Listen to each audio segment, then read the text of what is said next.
What's up, everybody? This is A7X Fan Ben. Quick video about building a laser cut ship. So stuff to watch out for and differences between this versus building the 3D printed PLA ships or the original ships from Wizkids, for example.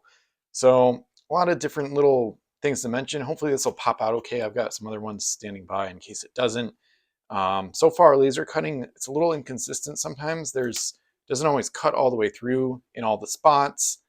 Sometimes there's kind of a jagged or a little bit of a ragged edge. You can kind of scrape some of the flakes off with something like that, or you could use sandpaper, but it gets pretty messy quickly. You definitely don't want to inhale any styrene dust. That's one of my biggest concerns because it's a potential human carcinogen. So not thrilled about some of the various aspects of laser cutting ships. Once you figure everything out, which takes quite a while, it can be effective, but just a lot of flaws still present. And you see the artwork gets kind of marred by a combination of the artwork getting like kind of burned and blasted near the cut line, and also the air assist that kind of blows it to the side, in this case to the right of where the laser cuts. So a lot of little small issues, and you can't even see the exact like artwork discrepancies. You can mostly see it in like a corner like that, but the cards look worse in real life than they do in pictures or video, basically. Hopefully this will show up pretty well, and you can see on the back, there's the front, the top cuts cleaner than this is like the bottom of the sheet. This is face down on the laser bed, and that's where you get sometimes like a ragged edge.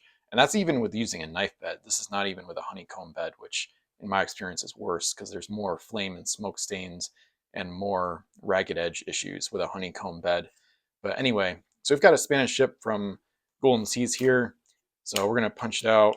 So basically the way I do this, I kind of learned this from Fire27. So shout out to him for all his help with the laser cutting expertise. Basically there's nubs. There's usually two nubs, sometimes only one for the smaller pieces that keep the pieces in the cards. Because if you don't have those, when the laser cutting is done, sometimes this will just fall out through the knife bed, or it'll stay in there at first, but then when you grab the sheet and take it off the laser bed, like all the pieces will just fall out. So there's little nubs to keep the pieces in the cards. Usually if you look closely, you can see them. Like on the pennant flags, I have them just behind the slot.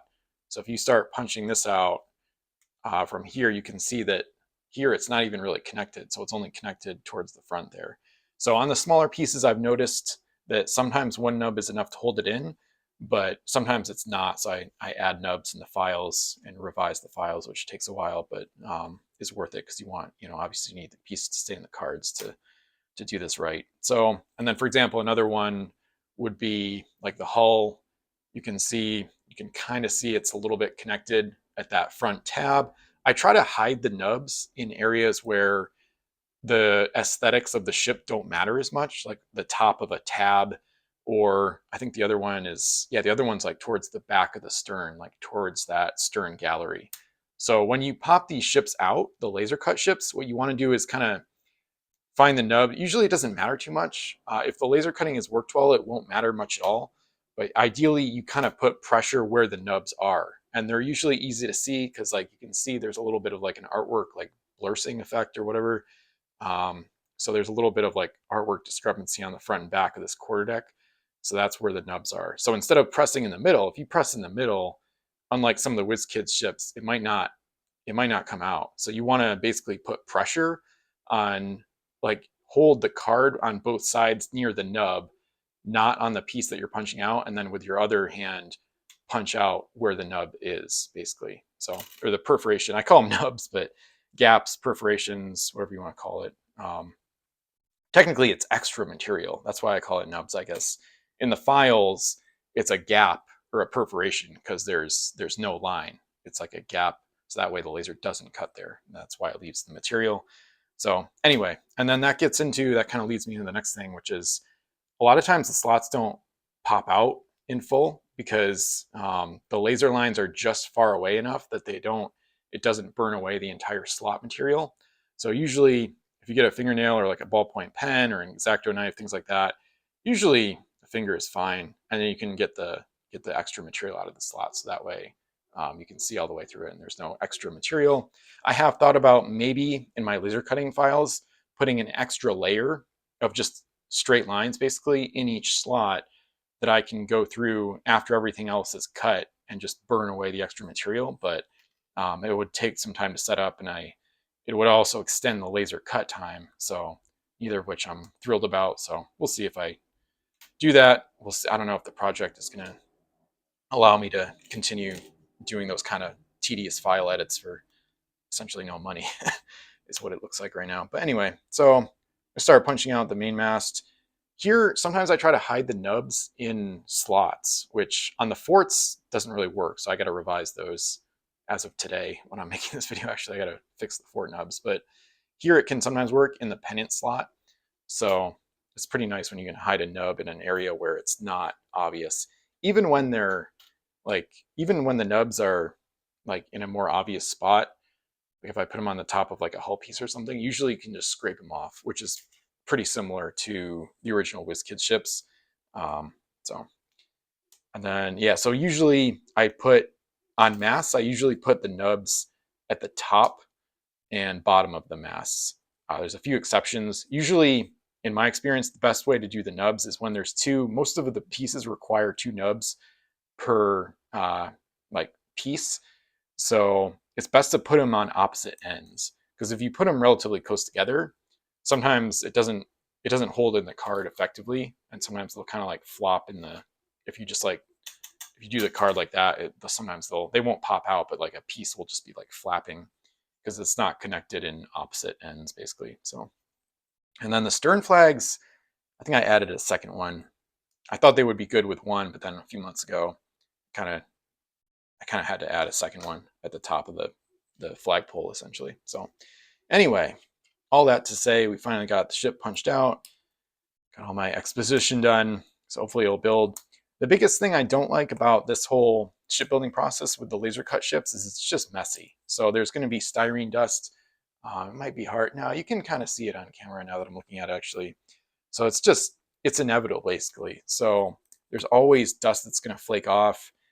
And that's just how it works with this snap fit stuff. It's just dusty and messy. So what I recommend is I'm going to put like disclaimers on any laser cut product pages, like probably ages 16 up, I thought was about right.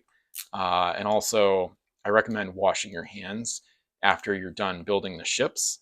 Because again, I don't know the full extent of the health risks of styrene dust, but I don't know if I want to either. So best to be careful and not, you know, you don't want to build a bunch of ships and then go start eating your Doritos or something. So anyway, one thing that's tricky is I don't know if this is just because the laser cutters I'm using at the makerspace are a little bit older or iffy. I don't think it's a setting issue because I've tested a lot of settings. The sometimes the slots, there's excess like rolled material. It's kind of hard to see probably, but there's slightly like a jagged edge at like a very minute scale on the bottom of the laser cut sheet. So so sometimes you have to pre-widen the slots a little bit, like I'm doing here with the corner of a card, similar to what you can do with the original ships when the slots are too tight. So not really a new problem in that sense, but kind of like it's a little bit physically a different way to have a similar problem where the slots can sometimes be too tight. And this is the type of thing where I tested on blank styrene, white styrene, really cheap.